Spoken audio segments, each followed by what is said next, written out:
আসসালামু আলাইকুম সুপ্রিয় দর্শক মণ্ডলী, সুজন ইলেকট্রনিক্স অ্যান্ড সার্ভিস সেন্টারের পক্ষ থেকে আপনাদের সবাইকে শুভেচ্ছা ও অভিনন্দন জানাচ্ছি। আশা করি সবাই ভালো আছেন। আমিও আল্লাহর রহমতে ভালো আছি।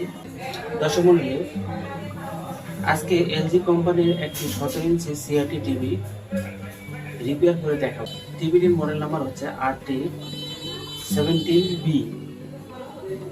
বাংলায় বলতে গেলে RT17B। এটির সমস্যা হচ্ছে কোনো সাউন্ড নেই, ছবি ঠিক আছে, তো এই সাউন্ড নেই কেন, এই সমস্যাটা আমরা সমাধান করবো আজকে। দর্শক মণ্ডলী, আগে প্রথমে আমরা টিভিটা অন করে স্ক্রিনটা দেখি এবং সাউন্ডটা শোনার চেষ্টা করি। টিভিটা আমরা অন করেছি, একটু সামনে স্ক্রিনে আমি দেখাই। দর্শক মণ্ডলী, আপনারা দেখতে পাচ্ছেন টিভিটা চালু হয়েছে, কোনো সাউন্ড নেই, ছবি আছে, তারপরও স্ক্রিনে একটা প্রবলেম দেখা যাচ্ছে, যেমন হালকা ঘেউ ঢেউ একটা র্যাক অনবরত ভাসছে, এটাও একটা সমস্যা। সাউন্ড এবং এই সমস্যাটা এক জায়গা থেকে হয়, তো ওই জায়গাটা আমরা এখন বের করার চেষ্টা করব, কোথা থেকে এরকম হলো। চলুন আমরা মূল কাজে যাই। যেমন একটা স্পিকার সেট করা আছে এবং এখানে হেডফোনের যে সকেট আছে সেই সকেটটাও আমরা বের করে রেখেছি, কারণ এখান থেকে অনেক সময় সমস্যা হয়। দর্শক শ্রোতা, প্রথমে আমরা এর পাওয়ার সেকশনের যে ভোল্টেজগুলো আছে সবগুলো মেপে দেখব অ্যাকুরেট আছে কিনা।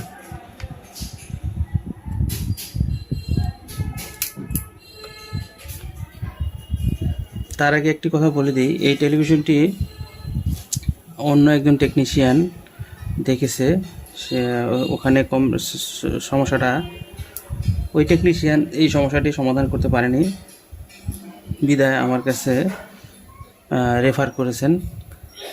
তো দেখি আমি এর সমস্যাটা সমাধান করতে পারি কিনা। প্রথমেই আমরা রেগুলার যে ভোল্টেজটা মাপি B+, সেই ভোল্টেজটা মাপবো। B+ 112, এটা ওকে আছে। এরপরে আছে এখানে 5 VCC একটা ভোল্টেজ মার্ক করা আছে, তো এটা হলো এখানে, কিন্তু এটা এখানে 16 ভোল্ট দেখাচ্ছে, তার মানে এটা 16 ভোল্টই হবে। এখানে কোম্পানি হয়তো অন্য কোনো চপার লাগাতে চাইছিল, কিন্তু তা না করে এখানে 16 ভোল্টের পিনটা এখানে দিয়ে দিছে। আচ্ছা, 16 ভোল্ট ওকে আছে। এই 16 ভোল্টটা, এটা দর্শক বলি সাউন্ড আইসিতে গিয়ে ঢুকেছে, এটা ঠিকই আছে। আর হলো এখানে 6.5 ভোল্ট একটা আছে দর্শক মণ্ডলী, এখানে 6.35 ভোল্টেজ আছে, এটা চলবে, ওকে।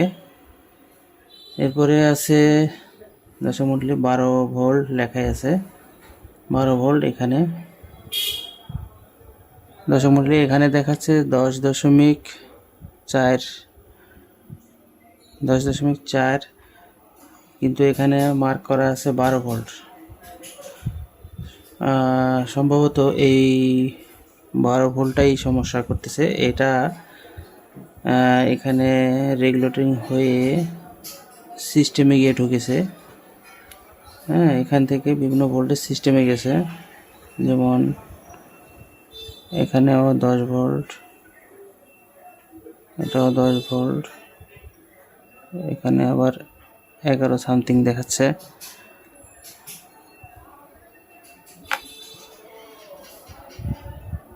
এটা ঠিক আছে,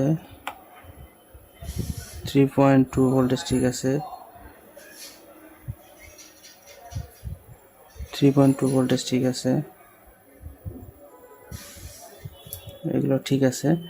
এখন আমরা শুধু ভোল্টেজ কম পাচ্ছি এই 12 ভোল্টটাই, 12 ভোল্টের জায়গায় 10 ভোল্ট হয়ে আছে। আমি এখানে একটা ফিল্টার ক্যাপাসিটর দেখতে পাচ্ছি, আমি ক্যাপাসিটরটা চেঞ্জ করে দেখি আমার ভোল্টেজটা আপ হয় কিনা এবং সাউন্ড আসে কিনা।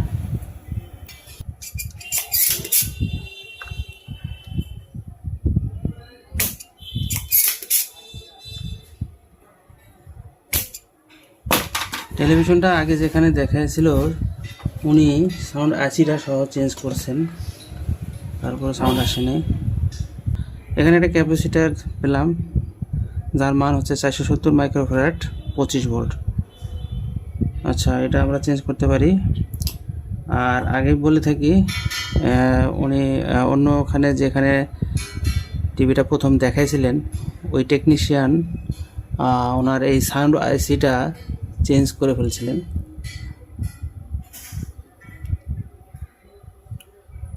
এই সাউন্ড আইসিটা চেঞ্জ করে নতুন একটা আইসি লাগাইছে, কিন্তু তারপরেও কোনো সাউন্ড আসে নাই।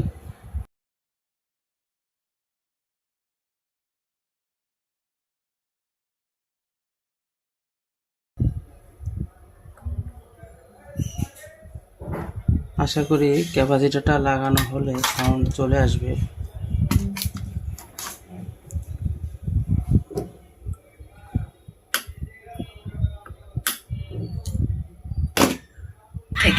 অফিস থেকে আসুক বা বাজার থেকে, কিন্তু ক্যাপাসিটার চেঞ্জ করার পরে সাউন্ড চলে আসছে। দাগ ময়লাকে দাও ফার্স্ট ওয়াশিং লাস্ট ওয়ার্নিং। ভলিউমটা একটু কমিয়ে নিই রিমোট দিয়ে।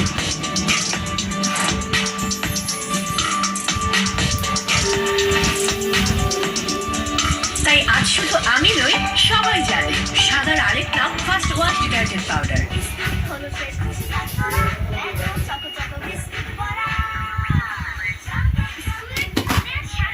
এখন আমরা ভোল্টেজটা আপ হয়েছে কিনা দেখি। গ্রাউন্ডে ধরলাম 12 ভোল্ট। এই এখন দেখেন মিটারে 12.28 এরকম দেখাচ্ছে, মানে পুরো 12 ভোল্ট আপ হয়ে গেছে।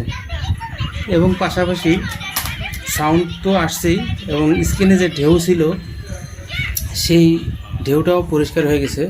আমি একটু ক্যামেরাটা স্ক্রিনের দিকে দেখাচ্ছি, দেখলে বুঝতে পারবেন। এই যে দেখেন একদম পরিষ্কার। ওই ঢেউ যে ছিল মেঘের মতো ঢেউ, সেই ঢেউটা একদম নাই, পরিষ্কার। আমাদের সমস্যাটা খুব সহজেই সমাধান হয়ে গেল। তো এই ধরনের টিপস জানতে হলে আমার চ্যানেলটিকে আপনারা সাবস্ক্রাইব করে রাখুন। মাঝে মধ্যে এরকম টিপস আমি ইউটিউবে আপলোড করব, যা আপনাদের অনেক উপকারে আসবে। আর আমার ভিডিওটি ভালো লাগলে অবশ্যই কমেন্টস করবেন, লাইক করবেন, শেয়ার করবেন। সবাইকে অসংখ্য ধন্যবাদ। আজকের জন্য এখানেই শেষ করছি।